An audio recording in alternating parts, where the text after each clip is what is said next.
Hi అందరికీ. ఈ లడ్డూలు ఏంటని చూస్తున్నారా? ఈ లడ్డూలు అయితే సమ్మర్ స్పెషల్ లడ్డూలు అండి. మరి సమ్మర్లో మన ఒంటికి ఎంతో చలవ చేసే ఈ లడ్డూలు అయితే ఇలా ప్రిపేర్ చేసుకోవాలి. ముందుగా అయితే ఒక కప్పు బార్లీ గింజలు తీసుకోవాలి. ఇలా బార్లీ గింజలన్నీ కూడా స్టవ్ వెలిగించి బాండే పెట్టుకుని ఇందులో వేసుకుని వేయించుకుంటున్నాం కదా. ఇలా వేయించుకోవాలంటే చక్కగా గోల్డెన్ కలర్ వచ్చే వరకు కూడా చక్కగా వేయించుకోవాలి. ఈ బార్లీ గింజలు ఇలా వేగిన తర్వాత అయితే పక్క తీసి పెట్టుకుని మళ్ళీ అదే కప్పుతోటి పల్లీలు కూడా తీసుకోవాలి.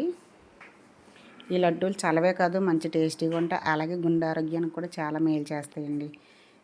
ఇలాగ ఈ పట్టు చిట్లే వరకు కూడా చక్కగా ఫ్రై చేసుకోవాలి. పల్లీలను అయితే ఇలాగా మంట హైలో పెట్టుకోకుండా మీడియంలో పెట్టుకుని మాత్రమే ఫ్రై చేసుకోవాలి. మరి ఈ విధంగా వేగినాక ఇవి కూడా తీసుకుని పక్కన పెట్టుకున్న తర్వాత ఈ కప్పుతోటి సగం అయితే అవిసె గింజలు తీసుకోవాలి. అవి అయితే 2 కప్పులు, ఇదైతే అరకప్పు. బార్లీ గింజలు 1 కప్పు, పల్లీలు 1 కప్పు, ఇది ఒక అరకప్పు తీసుకున్నాం కదా. మరి ఈ లడ్డూలు చాలా టేస్టీగా ఉంటాయి. అలాగే సమ్మర్లో ఒక్క లడ్డు తింటే చాలండి, మనకి వేడి నుంచి రిలీఫ్ అవ్వచ్చు. చక్కగా చలవ చేస్తుంది, చాలా చలవ చేస్తుందండి. ఒక్క లడ్డు తింటే రోజుకొకటి పిల్లలకి పెట్టవచ్చు. అలాగే పెద్దలు కూడా చక్కగా తినవచ్చు, టేస్టీగా ఉంటాయి. అలాగే మనకి వేడినైతే 10 నిమిషాలు తిన్న 10 నిమిషాలకి బాడీ అంతా కూల్ అవుతుంది. అంత మంచి లడ్డు అండి ఇది. మరి ఇప్పుడైతే ఇవన్నీ వేయించేసుకున్న తర్వాత కొంచెం బాదం పప్పు, జీడిపప్పు కూడా ఇలాగా 1 స్పూన్ వేసుకుని వేయించుకుంటే సరిపోతుంది. ఇవి కూడా ఇలా వేగిన తర్వాత తీసి పక్కన పెట్టేసుకున్న తర్వాత ముందైతే బార్లీ గింజలు మిక్సీ పట్టేసుకోవాలి. ఇలా పొడి పట్టుకున్న తర్వాత పల్లీలు అలాగే అవిసె గింజలు కూడా వేసుకుని మళ్ళీ ఒకసారి మిక్సీ పట్టుకుంటే ఇలా మెత్తటి పౌడర్ లాగా అయిపోతుంది.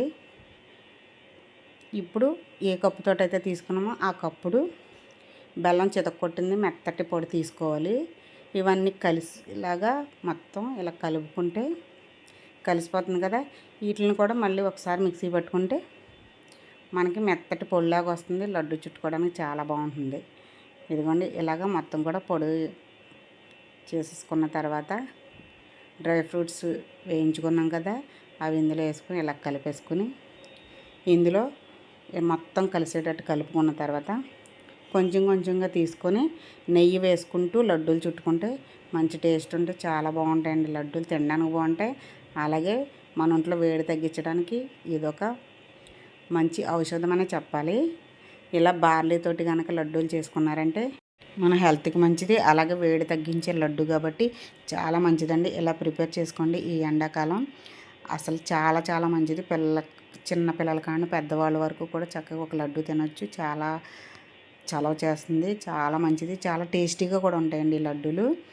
మరి మీరు కూడా ఇలా ప్రిపేర్ చేసుకుంటారా? ఇలా ప్రిపేర్ చేసుకొని చక్కగా తినేసి మరి ఎలా వచ్చినాయో నాకు కామెంట్ చేయండి. అలాగే ఎన్నో హెల్త్ బెనిఫిట్స్ ఉన్న ఈ లడ్డూలను అయితే తప్పకుండా ప్రిపేర్ చేసుకోవాలండి ఈ సమ్మర్లోని. ఇదిగోండి లడ్డూలన్నీ కూడా ఇలా చుట్టుకున్న తర్వాత ఇదిగోండి చూస్తుంటే కూడా చాలా బాగున్నాయి. అలాగే తింటుంటే ఇంకా బాగుంటాయి. చాలా చాలా బాగుంటాయండి ఈ లడ్డూలు అయితే. దీనికి కొంచెం నెయ్యి ఎక్కువ వేసుకోవాలి. వేసుకుంటే చక్కగా వచ్చేస్తాయి లడ్డూలన్నీ కూడా.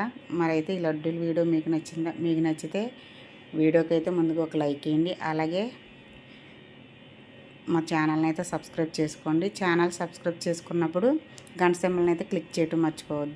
మరి అలాగే మంచి మంచి వీడియోలు కావాలంటే మా ఛానల్ని అయితే సబ్స్క్రైబ్ చేసుకోవడం అయితే మర్చిపోవద్దు. అలాగే ఒక లైక్ వేయండి. ఇలాగే మరిన్ని మంచి వీడియోలతో కలుద్దాం. అందరికీ బాయ్ అండి.